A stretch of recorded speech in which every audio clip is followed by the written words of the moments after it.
Morning, church. Good morning. Praise the Lord for a new day of life. I will pray and then we'll head into our devotion. Lord, we thank you for this day. We thank you for a new day of life, that we were able to wake up today so that we could come together and praise your name. We pray that as we go through this time that we learn more about your truth and the letter of Paul to the church in Ephesus, Lord. We pray that you be with us throughout the rest of this day. In your mighty name, Jesus, we pray. Amen. For our devotion today, we'll be going through the book of Ephesians. So I'll be continuing on from where Brother Laulua left off. And so for our text today, we'll be going through Ephesians chapter 3, verses 16 to 19. Efeso e tolu, whaipu e sfulma le ono, te o e sfulma le iwa. And while you're going there, I'll just do a quick recap of this book. So this letter was to the Ephesians and written by the Apostle Paul while he was in prison. Yet it overflows with hope, love, and conviction for both Jewish and the Gentile believers. Ephesus was a city known for its wealth and its pagan worship, particularly worship of the goddess Artemis. So in this setting, Paul wrote to encourage the believers who were learning how to live out their new identity in Christ in a culture very different from their past. In chapter 1, Paul reminds them that God, in his eternal wisdom, chose believers before the foundation of the world to be holy and blameless in love. Ephesians 1, chapter 4. Through Jesus Christ, God adopted us as his children, redeemed us through his blood, forgave our sins, and sealed us with the Holy Spirit as a promise of our inheritance. Paul prays that believers would understand the hope, riches, and power that come from knowing God. In chapter 2, Paul explains the amazing transformation that comes through grace. Once spiritually dead, believers are made alive with Christ. Through his sacrifice, Jesus broke down the dividing wall between Jews and Gentiles, creating one unified people.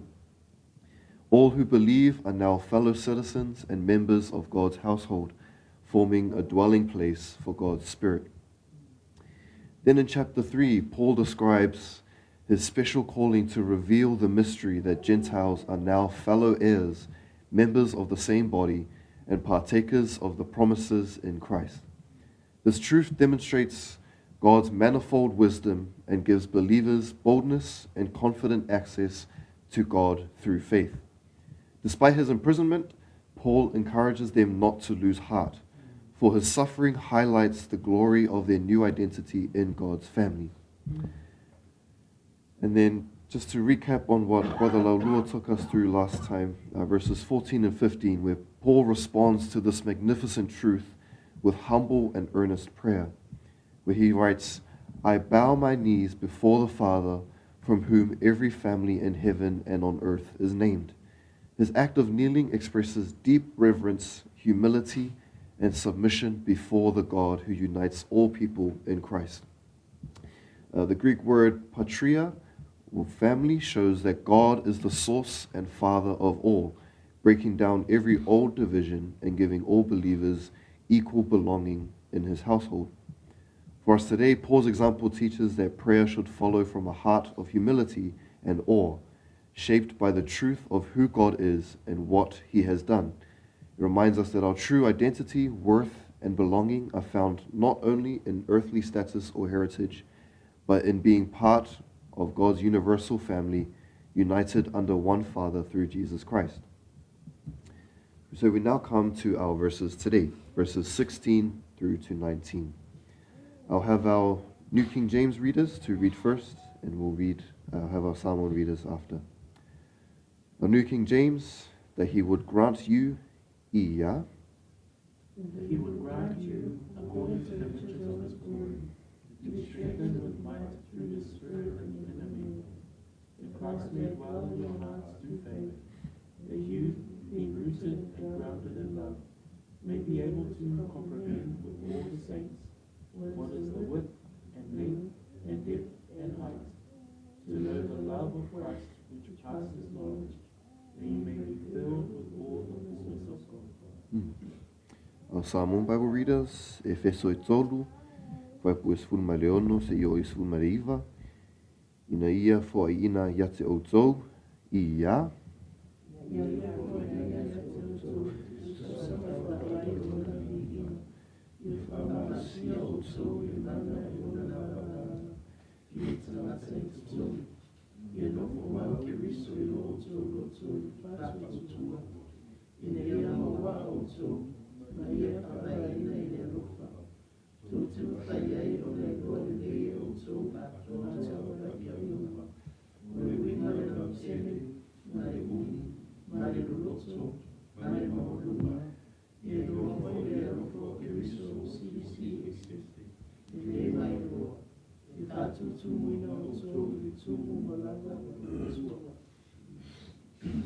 Blessed be the name of the Lord for the reading of his word. Paul prays in verse 16 that God will strengthen the church in Ephesus with might, that it will be according to the riches of his glory. He also prays that the strength would come through the Holy Spirit and that God will strengthen the inner man.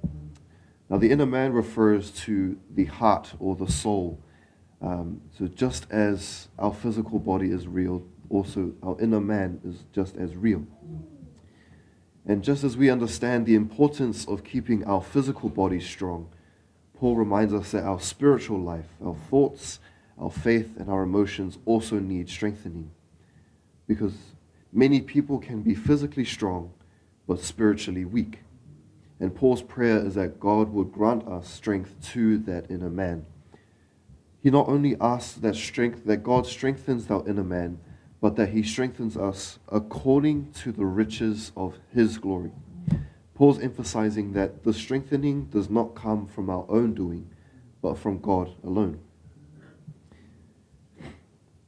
He continues on, that Christ may dwell in your hearts through faith. After praying for God to strengthen the inner man, he then asks that Christ dwells in their hearts. Now, the word for dwelling, there's two ancient Greek words that convey the idea of to live in. One has the idea of living in a house as a stranger, whereas the other has the meaning to settle in and make it a permanent home, or to be completely at home. And so this word, to dwell, uses the one which means permanent home, with the Greek word katoikeo. And so Christ, he's giving the idea that Christ is wanting to permanently dwell in our hearts, not just visit as a stranger. And he also notes that the only way Christ can dwell and make a permanent house in our hearts is through faith. John 14:23 says, "If anyone loves me, he will keep my word, and my Father will love him, and we will come to him and make our home with him." The glory of Christ dwelling in us is something for us to know, but it can only be known by faith. He continues on, being rooted, or that you being rooted and grounded in love. Now, these two words, rooted and grounded, in the Greek, rooted is to cause something to be thoroughly grounded, whereas the Greek word for grounded means to lay a foundation. And now, Paul believed and knew that the church at Ephesus was well rooted and grounded in the foundation of God's sacrificial love. But then he asks that, since he knows that they are grounded in this love, he prays that they may be able to comprehend with all the saints what is the breadth, length, and depth, and height of the love of Christ. And so he then asks that they have the strength to be able to understand it, not just by themselves, but together. To know it's by experience and not just through words. With all the saints emphasizes the community, understanding the love of Christ is not a solitary pursuit, but a shared one. And then he gives us these dimensions of God's love. We see breadth or width, length, depth, and height. Width. We can see how wide a river is by how much it covers over. And now God's love is so wide that it covers over all sin. John 3:16, God's love covers the whole world. Then we see the length.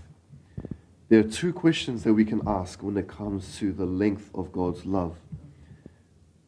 One, when did the love of God start towards me? And two, how long will it continue?